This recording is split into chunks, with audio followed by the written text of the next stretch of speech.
Volodymyr Zelensky y el vicepresidente de Estados Unidos, JD Vance. Pero vamos de nuevo a la señal que nos llega del acto en el que ha participado la alta representante de Política Exterior de la Unión Europea. Está en directo, se marchaba, como veían antes del otro evento en el que se hablaba acerca de la seguridad en África. Se mueve a otra mesa redonda la alta representante de Política Exterior de la Unión Europea, Kaja Kallas.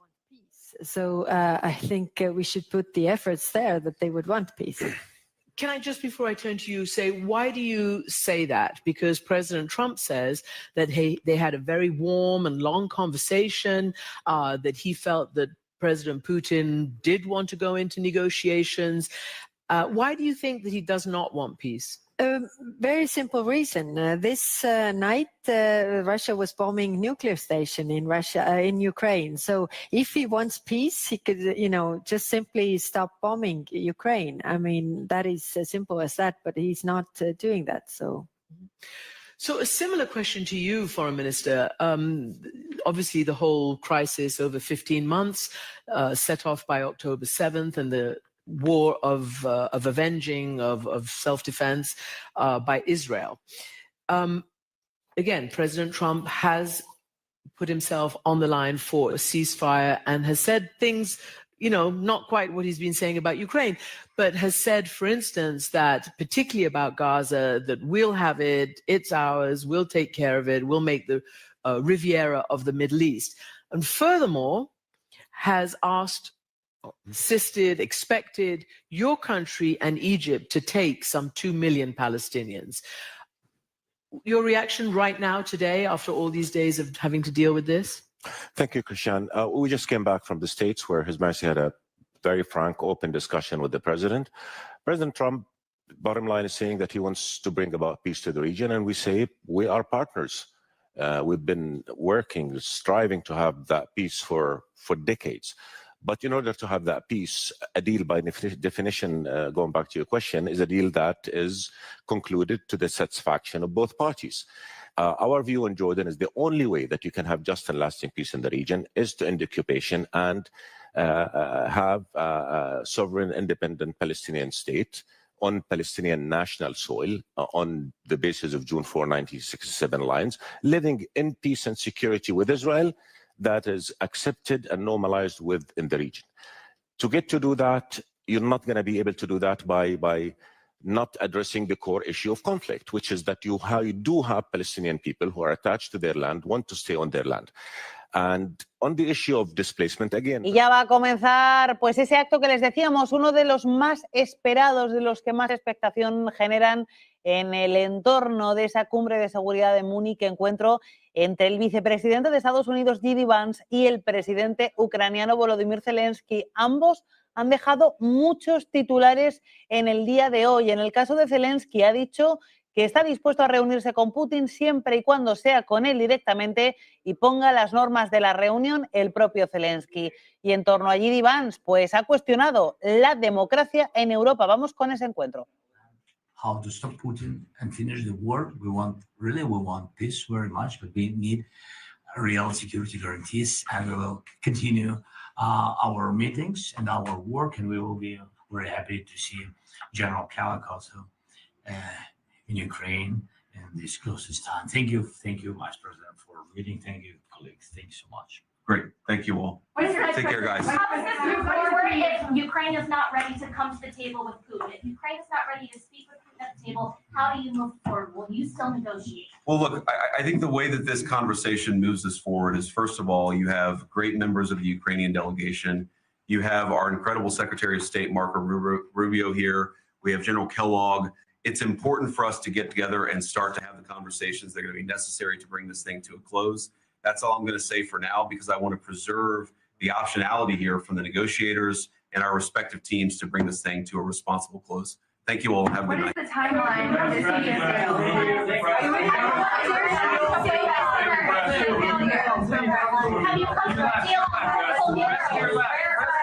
Pues muy breve ese encuentro entre el presidente de Ucrania, Volodymyr Zelensky, y el vicepresidente de Estados Unidos, JD Vance. En el caso de JD Vance, estaba diciendo que es importante que las negociaciones empiecen a rodar. Decía que hay una delegación de alto nivel en en la cumbre de Múnich, en la que está Kate Kellogg, en la que también está el secretario de Estado de Estados Unidos, Marco Rubio, y en la que which was after the call that Trump had with Putin, he basically said that he doesn't believe the US has a ready-made plan for ending the war. Have you heard anything here from the US Vice President, the Secretary of State, or anybody about a plan? What do you think they're going for? Is it a ceasefire? Is it a peace deal? Is it to try to solve everything all at once? What do you think is on the table? But first, I actually want to also react on the Middle East, because that is also our neighborhood, and our neighbors' problems today are our problems tomorrow. So I think it's very important that we get the governance of Gaza right, because that means that the security of the region, and that also means the rights of both parties there. And we as European Union really want to be part of that discussion, because we are the biggest supporters of Palestinian Authority.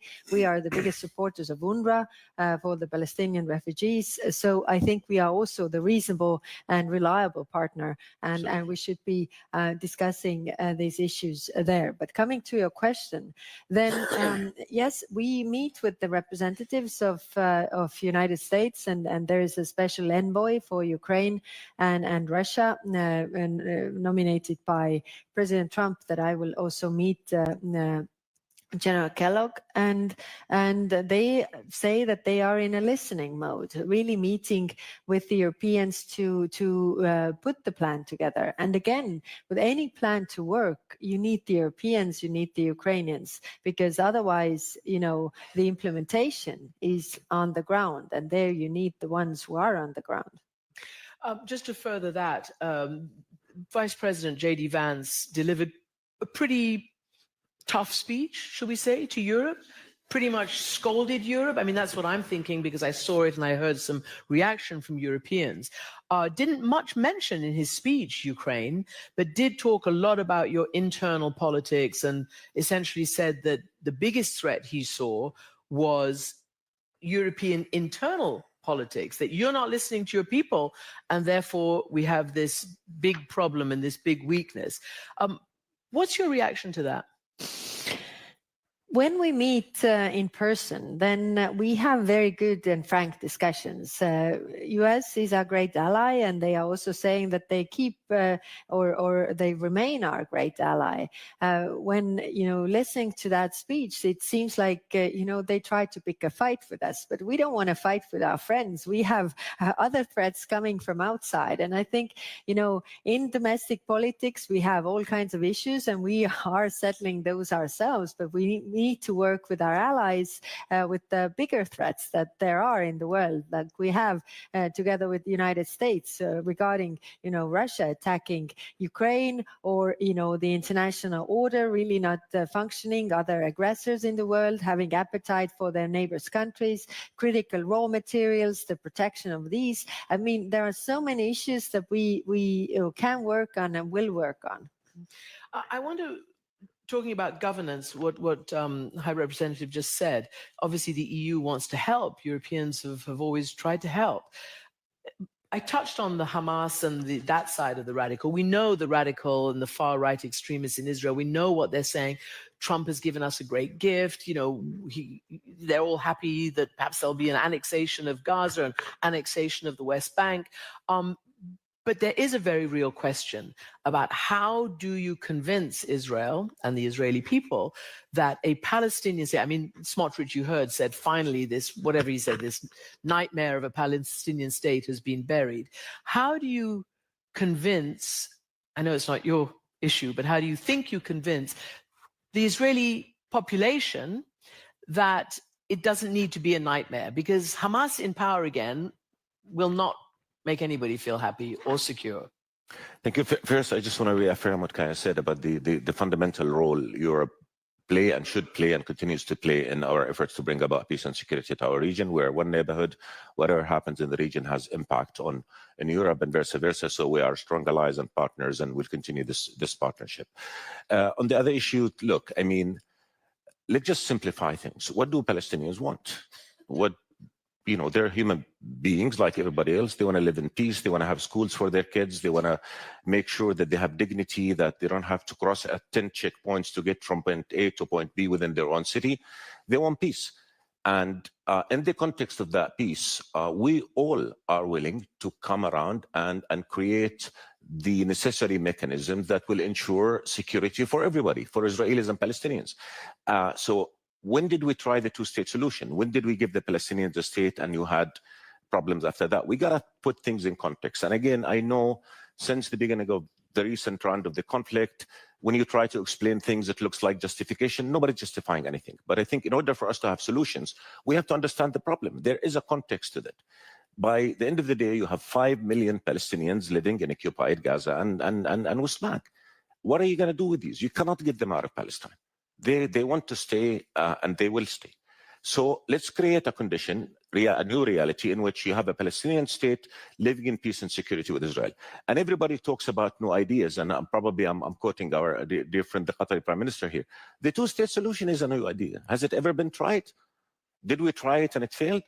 Let's create a Palestinian state where Palestinians have dignity, freedom, and the right, like everybody on earth, to live in peace and have aspiration and grow. And that should live in peace and security with Israel. And all of us in the region, since 2002, people forgot something called the Arab Peace Initiative, but it's still on the table. Saudi initiative, yeah. All of us are collectively willing to provide security guarantees that will ensure that everybody in the region, Israel and Palestinians, live in peace. Israel is in the Middle East. Does it just want to be in a Middle East that is marked by conflict and tension? Or does it want to be of a Middle East that is living at peace with itself and where everybody can cooperate and work forward? Our proposal is let's create that new Middle East. And the key to that new Middle East is addressing the legitimate rights of Palestinians to freedom and statehood, that they can live in peace and security with Israel, because by the end of the day, Palestinians are there to stay, Israel is there to stay. That's the reality, and we need to figure out a way for both peoples to live in peace so that all of us in the region live in peace. So a common theme in both Europe and in Israel-Palestine is security guarantees. How do you get past this phase of war and conflict in a way to ensure that it doesn't happen again?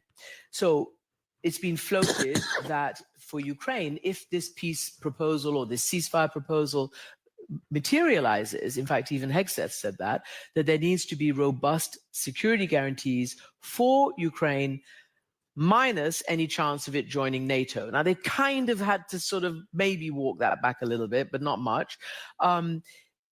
What do you see as a viable security guarantee along a 1,300-kilometer front line? No American boots on the ground, apparently. Does Europe have the wherewithal? Does it need American help, either in the air or with air defenses, with intelligence and the like? Well, yesterday we were listening also to the defense minister of Ukraine, and actually it was quite painful to hear all the promises that they have been given. And he was referring to, Ukraine had nuclear weapons, and they were persuaded that give up your nuclear weapons, destroy your nuclear weapons, and we will provide you security guarantees so that Russia would never attack you again. And so they did, because they believed in United States who gave these kind of promises. So he was explaining in a very painful way that, what are the security guarantees that we can really believe in? And I think, what we need to answer is that,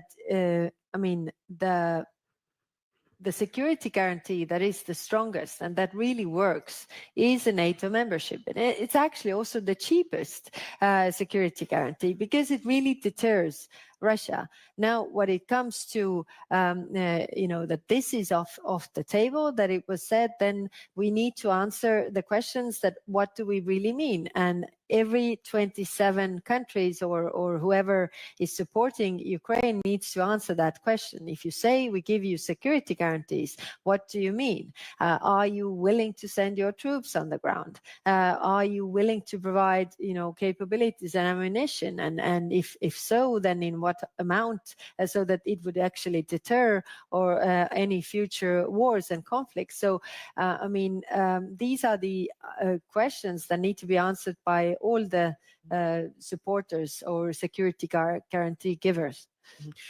I spoke to one of the European leaders after J.D. Vance's address, who basically reminded me that even back in 2014, when there were meant to be, patrollers of the Minsk process, Russia completely refused to have any. At that time, even OSCE, which it was a member of. Mm-hmm.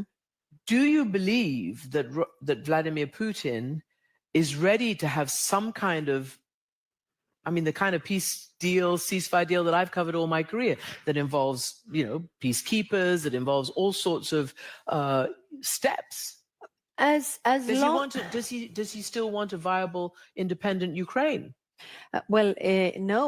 I mean, he has been very clear in his goals. I mean, Ukraine doesn't exist, and they want to take over the whole of it. They also want to rewrite the security architecture of Europe. So these are all the things that they haven't stepped back from. So, of course, the promises that they have given on their Minsk agreements, they haven't kept the promises. I mean, they haven't kept their side of the agreement. So my question is, what makes us believe that they do this time?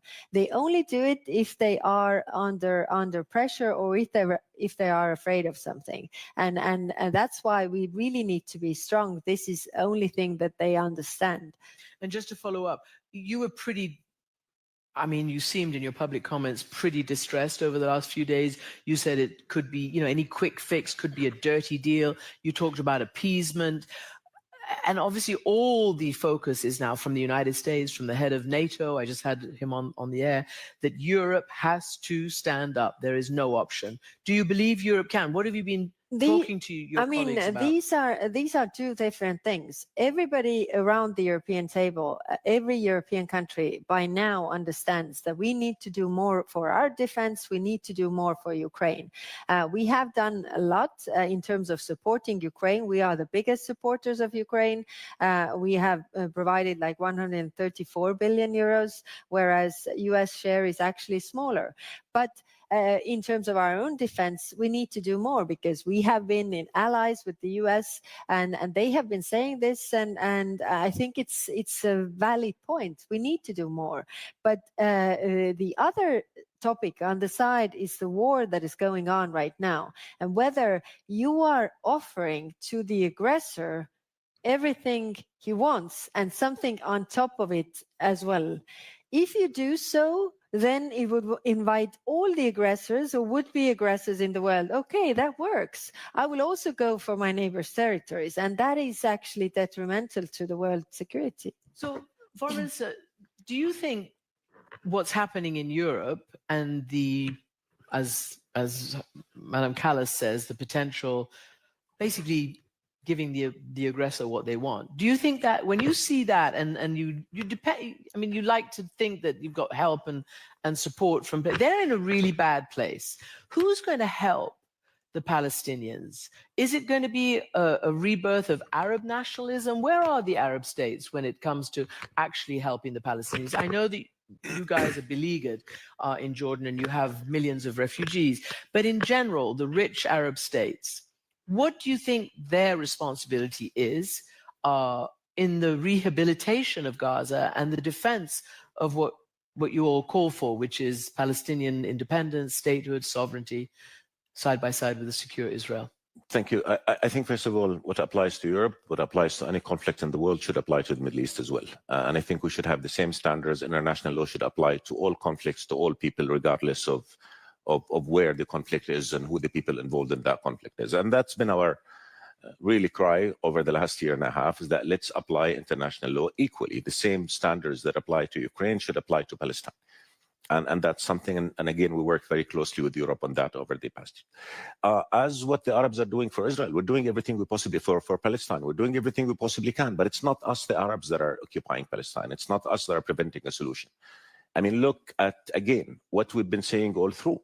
We want a just peace, that on the basis of the two-state solution, because we really do not see an alternative to that. And if anybody has an alternative, that will guarantee peace and security and the rights of all, put it on the table. So we've been working non-stop on that. Again, the Arab Peace Initiative goes back to 2002. Remember, we signed a peace treaty 30 years ago. Even Egypt signed before us. So our call for peace have been genuine, have been solid, but we are of the region. We know the region. And we know that for peace to be real and lasting, people have to accept it. And people are not going to accept a peace that does not fulfill the legitimate right of the Palestinian people. As for Arab Gulf countries, they've been doing a lot, and they contributed to rebuilding of Gaza before. Europe paid a lot of money as well. Everybody's been doing their bit. But again, going forward, do we want to really put billions of dollars into rebuilding of Gaza so that can be destroyed 5 years down the line? That has been the history. Or do we want to say enough? We know what the root cause of conflict is. Let's address it. And you'll find peace partners in every bit of the Arab world. We've been that. There is a partner for peace in the Arab world. Our narrative is we're ready to have a peace that guarantees the security of Israel, that ensures normal ties for it in the context of fulfilling the legitimate rights of Palestinians to freedom and security. What is the Israeli narrative on the other side? Show me.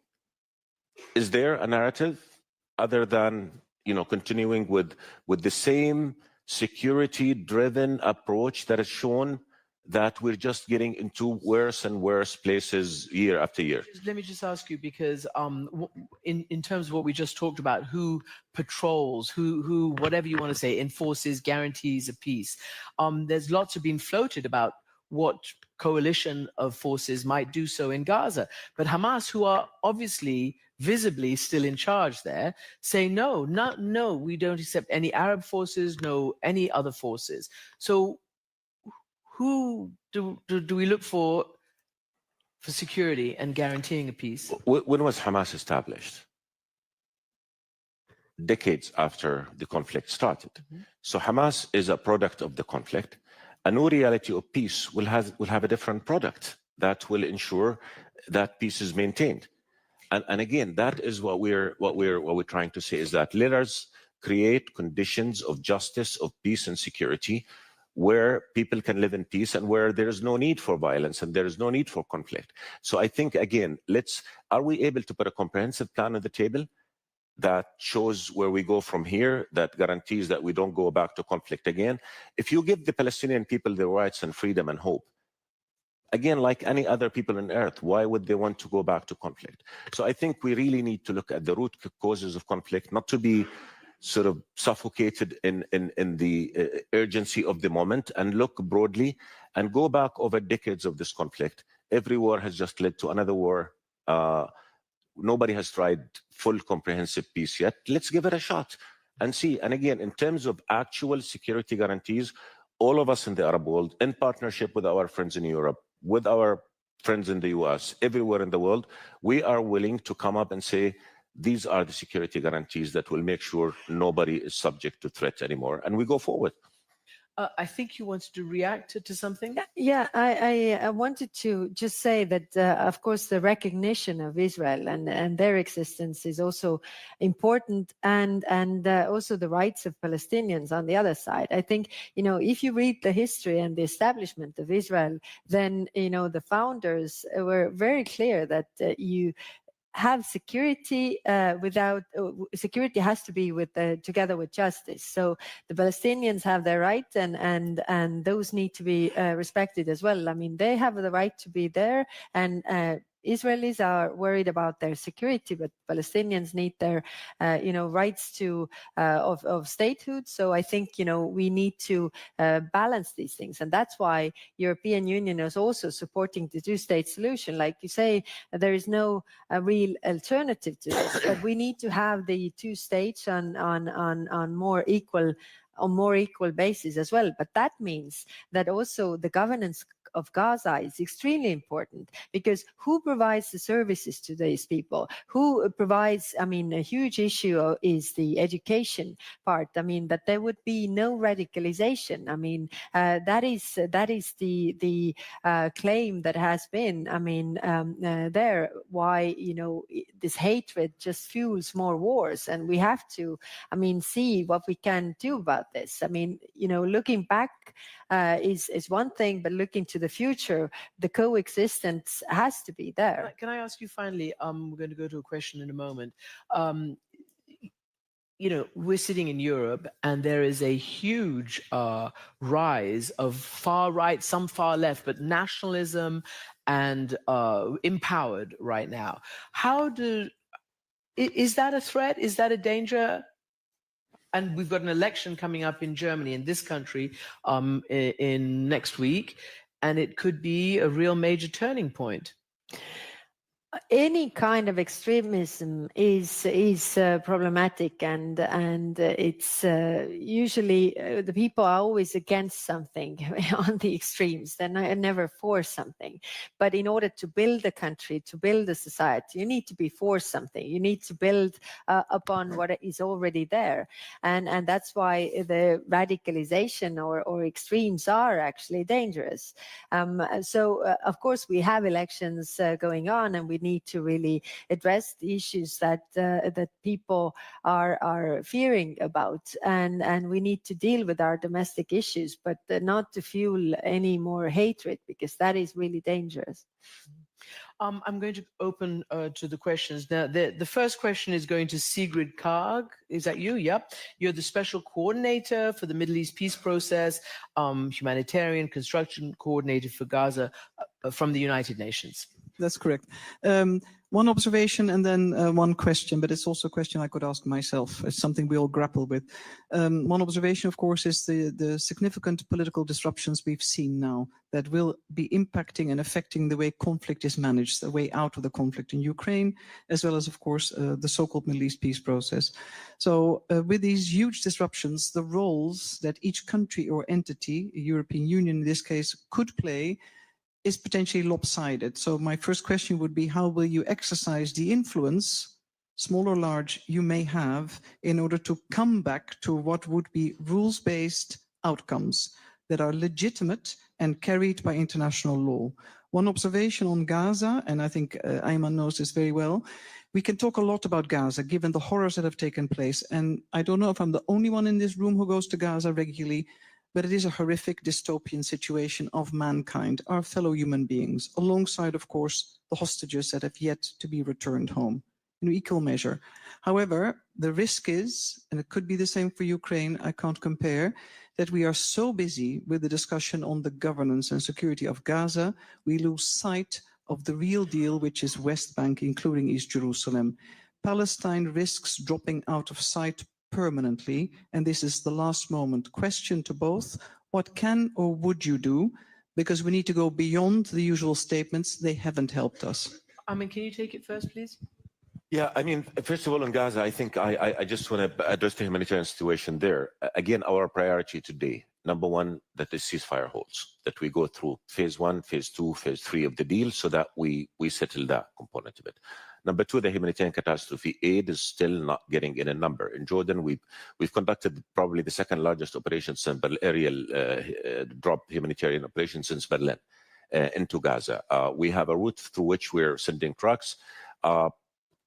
Israeli measures are not allowing us to send as much aid as we need, and I think Sigrid will testify to that.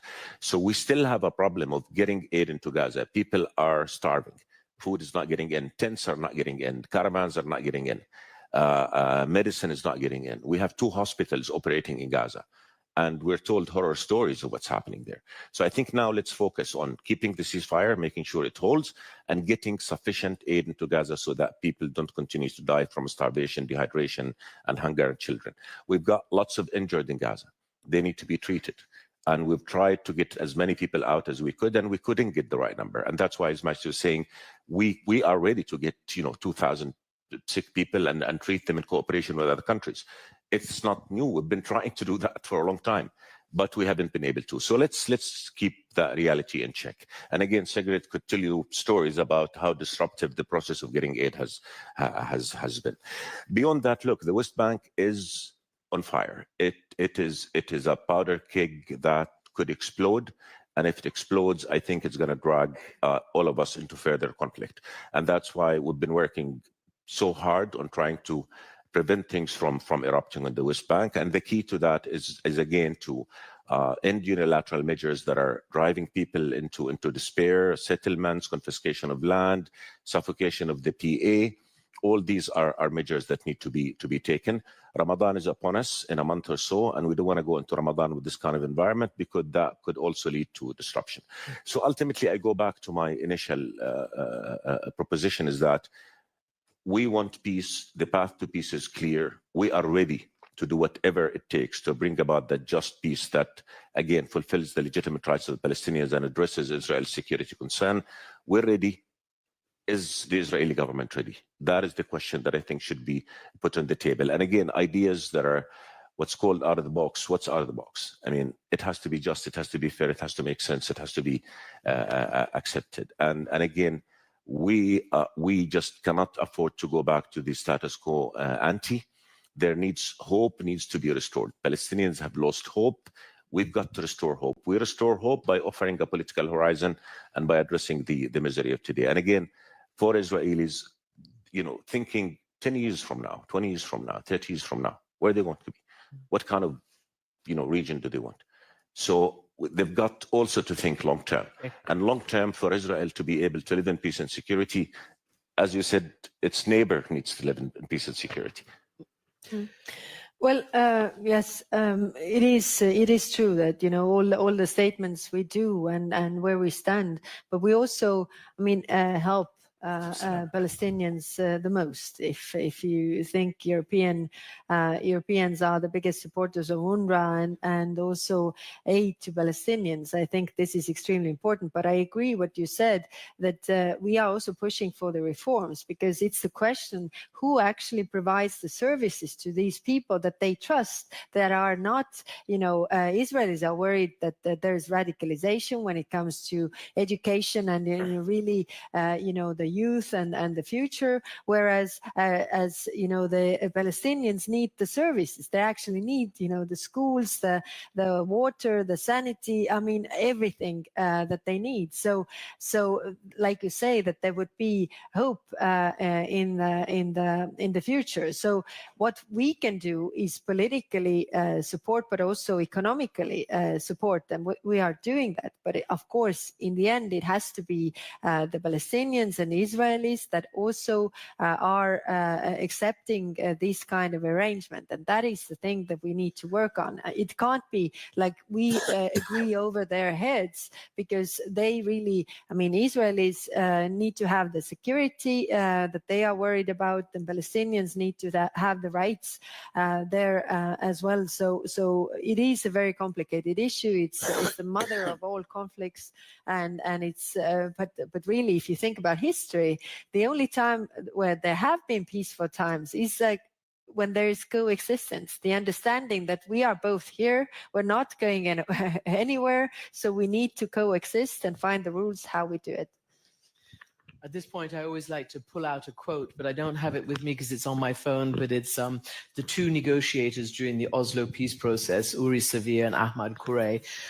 It was like, anyway, I'm not going to mess it up, but it was profound. We've got time for one more question. Where are we going to take the question? I'm going to go to the lady there because I saw her first.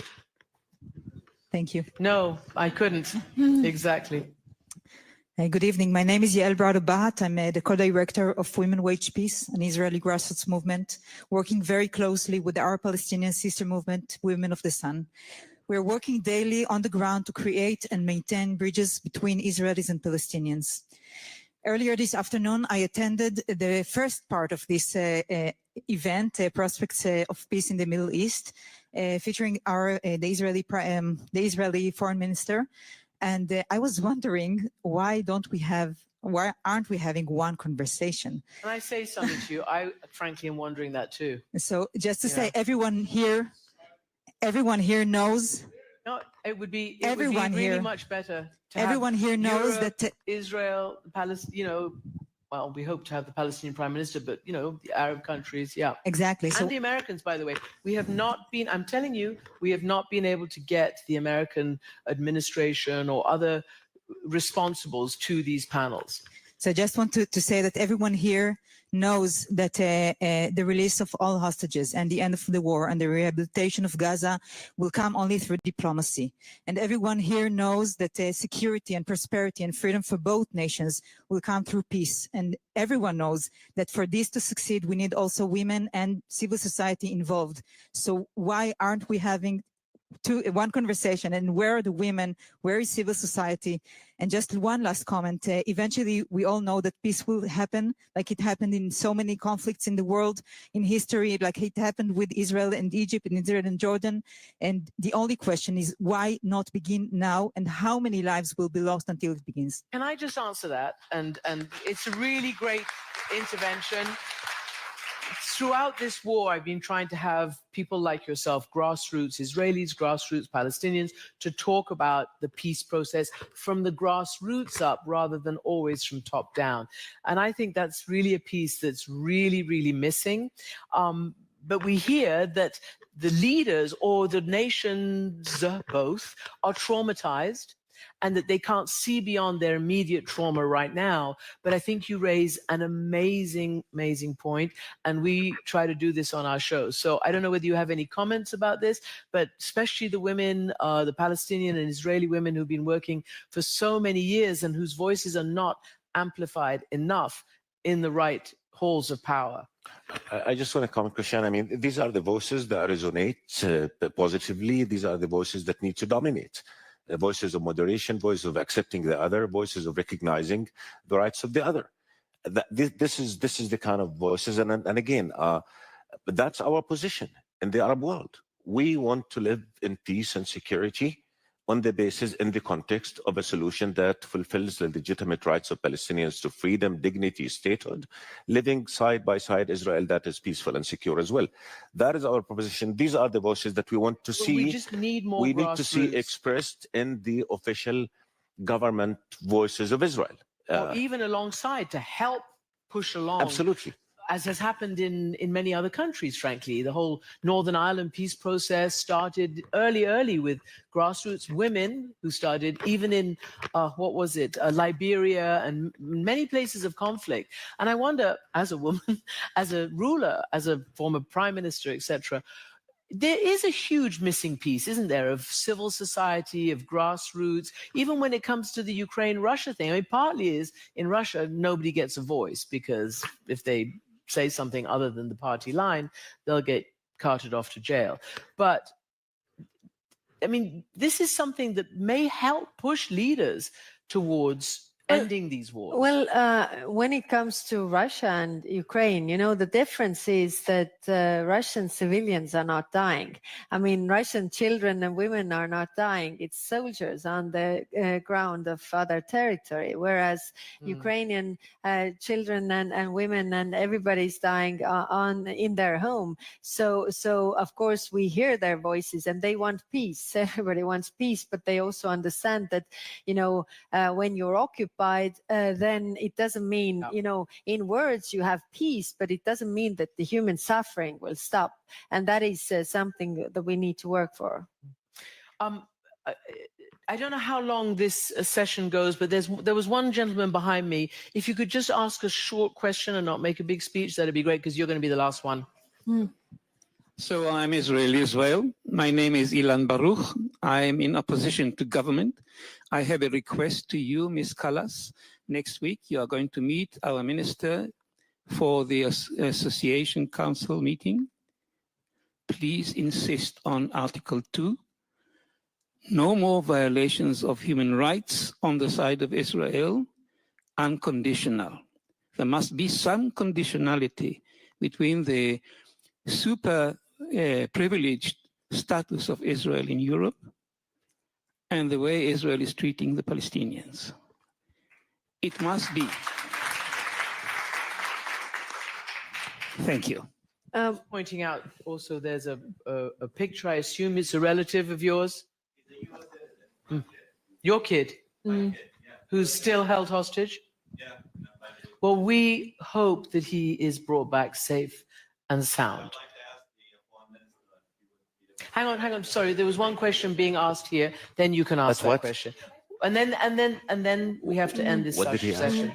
I don't know what he's going to ask you, but you Yes. were asked a question behind me. Yes, we will have an association council with Israel on the 24th of February. So we have an agenda in place. So the first point is situation in Gaza, and the second point is the regional situation. So, and we are going to talk about other issues that we talk with Israel as well. So there are 27 member states present. It's not usual, but this time it is, because member states really want to have a very frank and open discussion with Israel, and this is the way friends and allies work, so that we are really open and frank with each other, and also raising all the very difficult issues as well.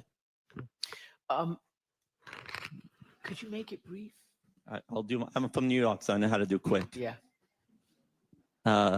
This is my kid. He is one of the 76 hostages, one of the 6 U.S. citizens that are being held hostage. He's also a German citizen. To the foreign minister, if I could ask, can I hear that you agree with the concept that the release of the last hostage is a precondition, and that it makes sense to decouple the Palestinian issue from the release of the hostages? Thank you. Did you understand? Huh? Okay, in a second. Yeah, look, I mean, from the way it go, we've always supported the deal for the exchange deal that will guarantee the release of all. That's a position that we've held steadily. We've worked very hard along with our partners to make sure that this deal happens and everybody gets out, and Palestinian prisoners get out, Israelis get out, and we get over this situation. So we're unequivocal in our position about the need for ending this and making sure that we move beyond this catastrophe that has befallen the region since October 7 and move forward to a future where no Palestinian mother and no Israeli fathers will ever worry about their kids or about their children, not just being kidnapped, but going to school and not coming back home and not having a meal on the table. That is our position, and that's why we keep repeating. And the voices that the lady from Israel just expressed are the voices that we need in the Israeli government, so that we can move forward and make sure that neither the Palestinian mother nor the Israeli father ever suffer this reality. Okay. Yes, if you wouldn't mind just being brief, because Prime Minister has to leave. Thank you very much. This is Dalal Erakat from Palestine. Well, on behalf of Palestinian mothers and women, I want to tell everybody here that we empathize with every civilian who loses and who suffers. But at the same time, we would like to see you also calling to ending the Israeli military occupation that has been prolonged for 77 years. As a Palestinian mother, we as Palestinians believed in the two-state solution, and we embarked on a peace process. We believed in negotiations, dialogue, and diplomacy. Yet, 35 years later, what do we witness on the ground? More entrenched Israeli military occupation, more apartheid on our grounds, more extrajudicial killings on daily basis, more arbitrary detention. And let me remind you that 11,500 Palestinians are behind Israeli bars. Those also have the right to return home. Those also have the right to dignity, liberation, statehood, and freedom. So if we are serious as civilized human beings that we want to engage and we want to live in peace together, let's start by tackling the root cause of the instability in the region, which is by ending the Israeli military occupation, by defining the border of the state of Israel, and by recognizing the Palestinian state, and by respecting equally international law and application on Palestinians and Israelis alike. Thank you. I think the point is, let's start by talking to each other. And I hope that all the civilians caught in all of this, your son, your children, really, because I've spent my life covering these wars, and all these wars affect the civilians more than anybody else. And that's why somehow justice has to be found, and people have to talk to each other, not against each other, or rather not at each other. And this is a really, really important time. And these last 2 interventions, I think, really show how people are crying out to just talk to each other, to end these terrible conflicts, so that ordinary human beings can begin to live ordinary and deserved lives, and that we don't keep going down these rabbit holes where leaders take us. And I really do believe that's amazingly displayed here today. So thank you all in the questions. Thank you, High Representative Kallas. Thank you, Foreign Minister Safadi. And what a great conversation. Thank you. Thank you so much.